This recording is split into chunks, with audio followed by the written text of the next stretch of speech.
మనం రోజు వాడే టెక్నాలజీ వెనుక ఉన్న ఒక పెద్ద మ్యాజిక్ గురించి ఈ రోజు మాట్లాడుకుందాం. అదే మెషిన్ లెర్నింగ్. అసలు ఈ ఆర్టిఫిషియల్ ఇంటెలిజెన్స్ అంటే ఏఐ మనలాగా ఎలా ఆలోచిస్తుంది, ఎలా నేర్చుకుంటుంది?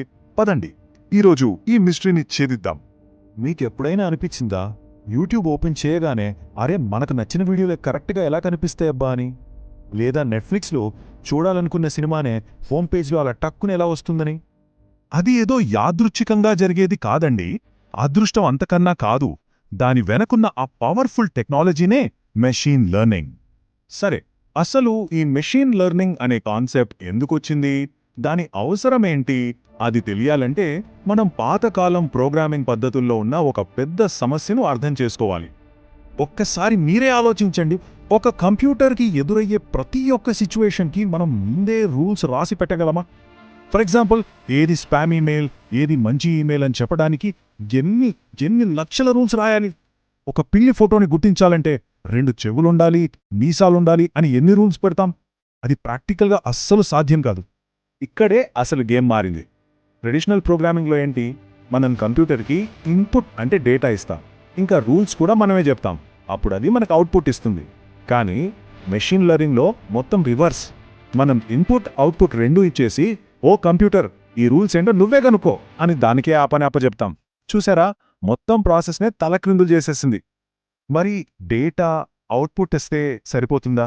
మెషీన్లు రూల్స్ ఎలా నేర్చుకుంటాయి? ఆ మ్యాజిక్ వెనక అసలు ప్రాసెస్ ఏంటో ఇప్పుడు చూద్దాం.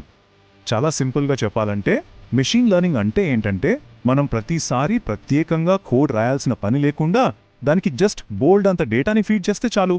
దానిలో ఉన్న ప్యాటర్న్స్ని, అంటే ఒకదానికొకటి ఉన్న సంబంధాల్ని దానికదే గుర్తించి నేర్చుకునే ఒక సూపర్ సిస్టమ్ అన్నమాట.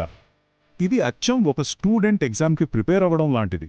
ఆలోచించండి, ఒక స్టూడెంట్ ఎన్ని ఎక్కువ శాంపిల్ పేపర్లు, అంటే ఇక్కడ మన డేటా అన్నమాట, సాల్వ్ చేస్తే ఫైనల్ టెస్ట్లో సమాధానాలని అంత ఈజీగా కరెక్ట్గా గెస్ చేయగలడు. మెషిన్ లెర్నింగ్ కూడా సేమ్ టు సేమ్. ఎంత ఎక్కువ డేటాతో ట్రైనింగ్ ఇస్తే దాని పర్ఫార్మెన్స్ అంత బెటర్ అవుతుంది. సో ఈ లెర్నింగ్ ప్రాసెస్లో బేసిక్గా 4 స్టెప్స్ ఉంటాయి. ఫస్ట్, మనకు కావాల్సిన డేటాని కలెక్ట్ చేస్తారు. సెకండ్, ఆ డేటాతో ఒక అల్గోరిథం, దాన్నే మనం మోడల్ అంటాం, దానికి ట్రైనింగ్ ఇస్తారు. థర్డ్ స్టెప్లో ఆ మోడల్ డేటాలో ఉన్న ప్యాటర్న్స్ని, కనెక్షన్స్ని అదే ఐడెంటిఫై చేస్తుంది. ఇక ఫైనల్గా ఆ ప్యాటర్న్స్ బేస్ చేసుకుని దానికి మనం ఇచ్చే కొత్త డేటా గురించి ప్రిడిక్షన్స్ ఇవ్వడం స్టార్ట్ చేస్తుంది. ఈ టెక్నాలజీ ఎక్కడో సైన్స్ ఫిక్షన్ సినిమాల్లో లేదు, మన ఫోన్లో, మన ఇంట్లో ప్రతిరోజు మనతోనే ఉంది. కొన్ని ఎగ్జాంపుల్స్ చూస్తే మీరే షాక్ అవుతారు. మన ఈమెయిల్ ఇన్బాక్స్ చూసారా? పనికిరాని మెయిల్స్ అన్నీ ఆటోమేటిక్గా స్పామ్ ఫోల్డర్లోకి ఎలా వెళ్ళిపోతాయో ఎప్పుడైనా గమనించారా? ఎస్, దాని వెనక ఉన్నది మషీన్ లెర్నింగ్. అది లక్షల ఈమెయిల్స్ని అనలైజ్ చేసి ఫ్రీ, ఆఫర్ లాంటి పదాలు, ఏవైనా అనుమానాస్పద లింక్స్ ఉంటే ఆ ప్యాటర్న్స్ని గుర్తించి వాటిని ఆటోమేటిక్గా ఫిల్టర్ చేసేస్తుంది. సింపుల్.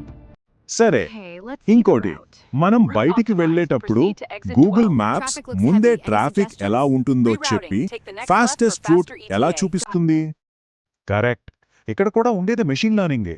అది లైవ్ ట్రాఫిక్ డేటాని, ఇంతకుముందున్న ట్రాఫిక్ ప్యాటర్న్స్ని రెండింటినీ కలిపి అనలైజ్ చేసి ఏ రూట్లో వెళ్తే మనకు టైం సేవ్ అవుతుందో సెకండ్లలో చెప్పేస్తుంది. ఇక మనందరి ఫేవరెట్ నెట్ఫ్లిక్స్, యూట్యూబ్ లాంటి యాప్స్ మనం ఓపెన్ చేయగానే మన టేస్ట్కి తగ్గట్టుగా సినిమాలు, వీడియోలను ఎలా సజెస్ట్ చేస్తాయి? మీరు ఊహించింది కరెక్టే. ఇక్కడున్నది కూడా అదే పవర్ఫుల్ టెక్నాలజీ. మనం చూసే వీడియోలు, లైక్ చేసే కంటెంట్, వీటన్నిటినీ బట్టి మన టేస్ట్ను అర్థం చేసుకుని మనకు ఖచ్చితంగా నచ్చే వాటిని మన కళ్ల ముందు ఉంచుతుంది. మనం ఎలాగైతే రకరకాలుగా నేర్చుకుంటామో, అంటే టీచర్ చెప్తే నేర్చుకుంటాం, సొంతంగా చదువుకుంటాం, లేదా తప్పులు చేసి నేర్చుకుంటాం, కరెక్టా? అలాగే మెషీన్లు కూడా ముఖ్యంగా 3 స్టైల్స్లో నేర్చుకుంటాయి. మొదటిది సూపర్వైజ్డ్ లెర్నింగ్. పేరులోనే ఉంది సూపర్విజన్. ఇది అచ్చం ఒక టీచర్ దగ్గర నేర్చుకోవడం లాంటిది. ఇక్కడ మనం డేటాతో పాటు ఇది కరెక్ట్ ఆన్సర్ అని లేబుల్స్ కూడా ఇచ్చి మోడల్కి ట్రైనింగ్ ఇస్తాం. ఫర్ ఎగ్జాంపుల్, వేల కొద్ది పిల్లుల ఫోటోలు ఇచ్చి ఇవన్నీ పిల్లులే అని చెప్పి ట్రైన్ చేయడం అన్నమాట. రెండవది అన్సూపర్వైజ్డ్ లెర్నింగ్. ఇక్కడ టీచర్ గైడెన్స్ ఉండదు, ఇది కంప్లీట్ సెల్ఫ్ స్టడీ లాంటిది. మనం దానికి బోలెడన్ని జంతువుల ఫోటోలు ఇచ్చేస్తే సిస్టమ్ దాని అంతటా అదే వాటిలోని పోలికల ఆధారంగా పిల్లులన్నింటినీ ఒక గ్రూప్గా, కుక్కలని ఇంకో గ్రూప్గా డివైడ్ చేస్తుంది. ఇక మూడవది రీఇన్ఫోర్స్మెంట్ లెర్నింగ్. ఇది ట్రయల్ అండ్ ఎర్రర్ మెథడ్. ఒక గేమ్ ఆడుతూ నేర్చుకోవడం లాంటిది. ఒక ఏఐ చెస్ ఆడుతున్నప్పుడు అనుకుందాం, అది ఒక మంచి మూవ్ వేస్తే దానికి రివార్డ్ పాయింట్ ఇస్తాం, అదే తప్పుడు మూవ్ వేస్తే పెనాల్టీ. ఇలా లక్షల గేమ్స్ ఆడి ఆడి గెలవడం ఎలాగో దానంతటదే నేర్చుకుంటుంది. సరే, ఇదంతా బాగానే ఉంది. కానీ ఈ మెషిన్ లెర్నింగ్ గురించి మనం తెలుసుకోవడం మన ఫ్యూచర్కి ఎందుకు ఇంత ఇంపార్టెంట్? ఎందుకంటే ఇది మామూలు టెక్నాలజీ కాదు, చాలా పవర్ఫుల్. ఒక మేజర్ ప్లస్ పాయింట్ ఏంటంటే దీనికి ఎంత ఎక్కువ డేటా ఇస్తే అది అంత స్మార్ట్గా తయారవుతోంది, తనంతట తానే ఇంప్రూవ్ అవుతోంది. ఇంకా చాలా క్లిష్టమైన రిపీటిటివ్ పనులను ఆటోమేట్ చేసి మనకు బోలెడంత టైం సేవ్ చేస్తోంది.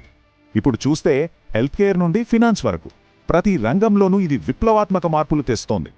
ఒక్క విషయం మాత్రం మనం గుర్తుంచుకోవాలి, ఫ్యూచర్లో మనం ఏ ఫీల్డ్లో ఉన్నా సరే అక్కడ సర్వైవ్ అవ్వాలన్నా, సక్సెస్ అవ్వాలన్నా ఏఐ మరియు మెషిన్ లెర్నింగ్ కాన్సెప్ట్స్ నేర్చుకోవడం అనేది ఒక ఆప్షన్ కాదు, అది కంపల్సరీ. సో ఇప్పుడు మెషిన్ లెర్నింగ్ ఏంటి, ఎలా పనిచేస్తుందో ఒక క్లియర్ ఐడియా వచ్చింది కదా. మరి దీని తర్వాత మనం ఏం నేర్చుకోబోతున్నాం?